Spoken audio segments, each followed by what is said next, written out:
Welcome. Complete the series.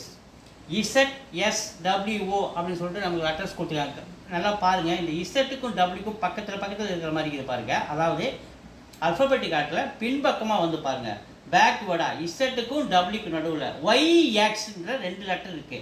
அது டபிள்யூக்கும் டிக்கும் பாருங்க, டபிள்யூக்கும் டிக்கும் பாருங்க 2 லெட்டர் கேப் விட்டு இருக்குது. டிக்கும் கியூக்கும் பாருங்க, டிக்கும் கியூக்கும் பாருங்க. ஸோ கியூக்கும் 2 லெட்டர் கேப் இருக்கு.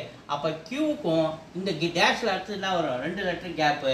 PO 2 லெட்டர் கேப் விட்டுங்க என்ன வரணும்? N வந்து என்னப்பா அடுத்தது பாருங்க, இதை முடிச்சிட்டோம். அடுத்து இங்கே வருங்க, 2வது லெட்டர். இந்த எஸ்ஸுக்கும் இந்த கேப் விட்டு இந்த ஓவுக்கும் என்ன லெட்டர் கேப் இருக்குன்னு பார்ப்போம். எஸ்ஸுக்கும் ஓவுக்கும் நடுவில் 1 2 3 லெட்டர் கேப் இருக்கு. ஸோ ஓவுக்கும் கேவுக்கும் நடுவில் NML அப்படின்ற 3 லெட்டரே கேப் இருக்கு. ஸோ அப்போ கேவுக்கும் ஜிவுக்கும் நடுவில் JIHன்னு 3 லெட்டரு நமக்கு கேப் இருக்கு. அதே மாதிரி 3 லெட்டர் கேப் வரும்போது நமக்கு அடுத்து நமக்கு என்ன வரணும்? 1 2 3 லெட்டர் கேப் விட்டு என்ன வரணும்? C வரணும். அப்போ answer is N, C is answer. Thank you.